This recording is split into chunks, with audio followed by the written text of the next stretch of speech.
Well, hello again. You know, last night I watched a goofy movie. I don't know, it was about a serial killer that was making people commit suicide.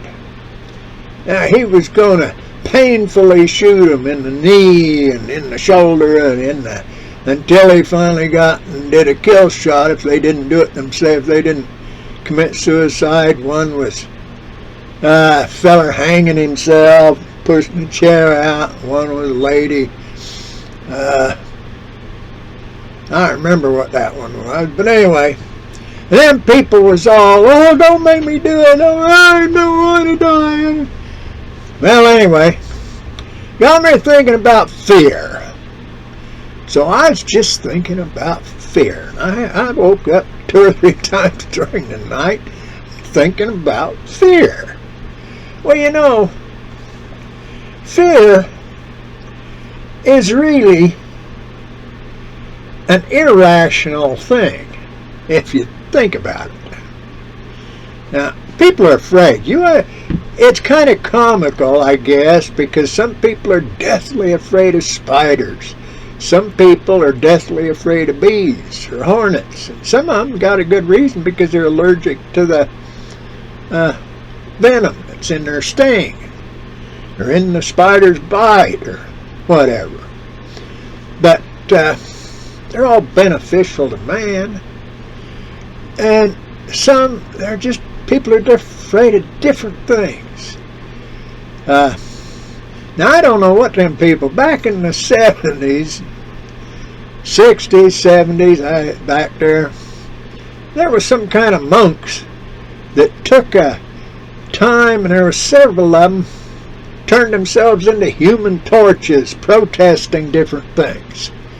Now, I don't know whether they didn't have any fear of dying, or whether their idea of protesting and making a point was such or whatever.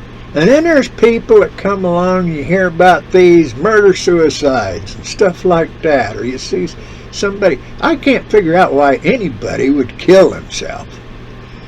Not intentionally.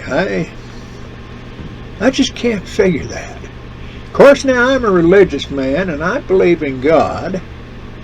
And there's that scripture in there that says something about, oh, death, where's thy sting? And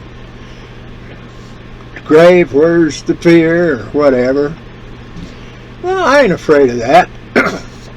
When the time comes, naturally, according to whatever goes on, whether it's disease or heart attack or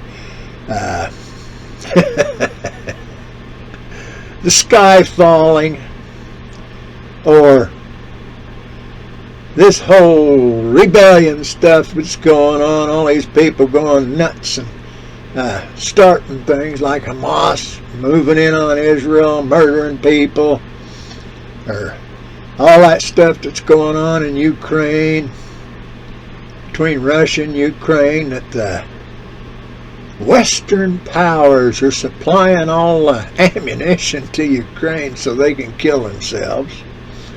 You know, there's all these kinds. I can't figure out why anybody would kill themselves like that. Now, I can understand defending yourself against a lot of things. Why this whole United States of America was set up on people defending themselves against the tyranny of England. Look at them Cajuns down there around Louisiana and that. They was up there around Nova Scotia, someplace up there for the French, and then they got kicked out of there. They moved down. Well, them people don't seem to be much afraid of anything, but they stay by themselves pretty much. And there's a lot of others like that.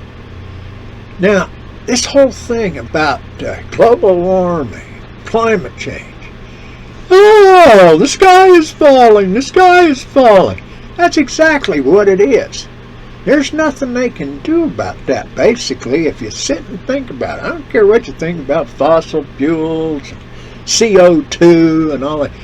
Every time you open a bottle of soda pop, think all that CO2 you're letting in the air.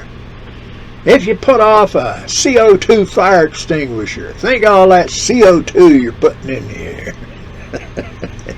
I don't know. It don't make a whole lot of sense. But anyway, then you pay attention to science, and there's some kind of a wave that's supposed to be moving through the universe, X amount of speed. And it's bringing dust and everything, whatever kind of particles matter is, and that, because there's all kinds of stuff out there. It's just the science. Space isn't empty. It's full of stuff.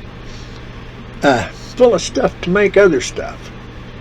And full of stuff that was made into something that got unmade. Probably ceremoniously, because things happen for a purpose. At least they do in front of God.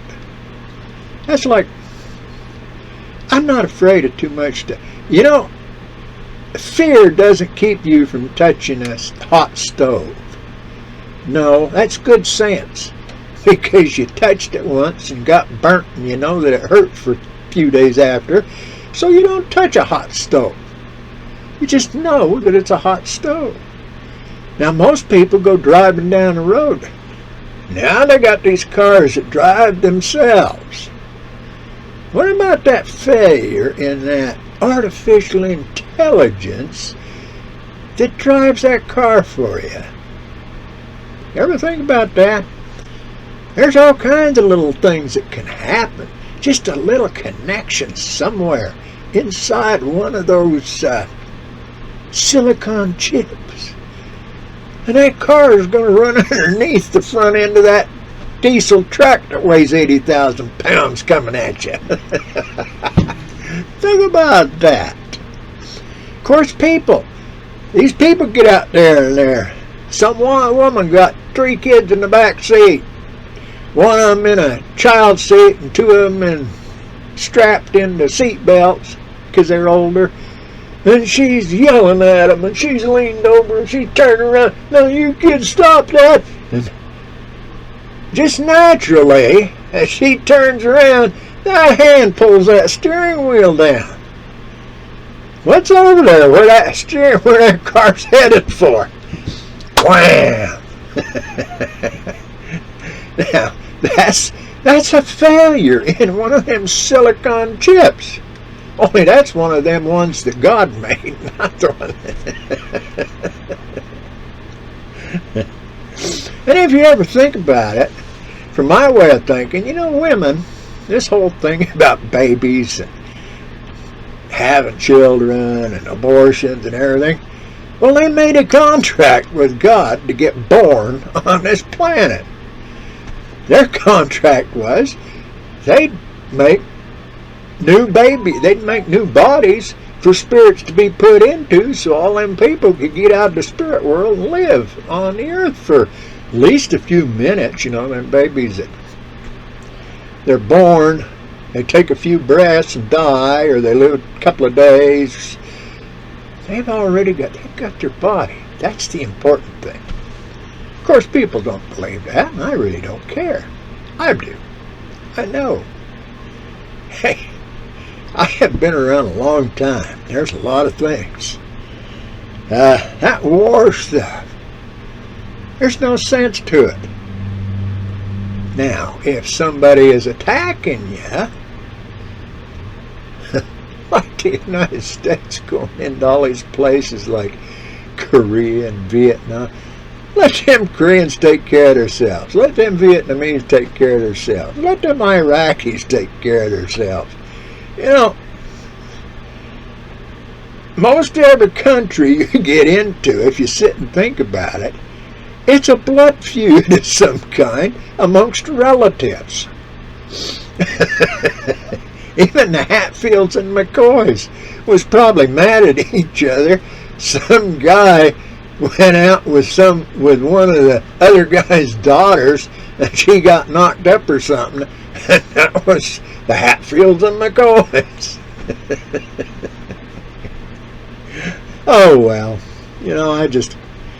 But I was thinking about that fear. You know, think about it. Fear is irrational. If you know things, if you pay attention, and you learn things, and you see what's behind the curtain, or in this case, behind that veil between mortal life on the earth and what comes next. There's not much reason for fear, as long as it comes along naturally. Well, you have a good day, and may God bless y'all.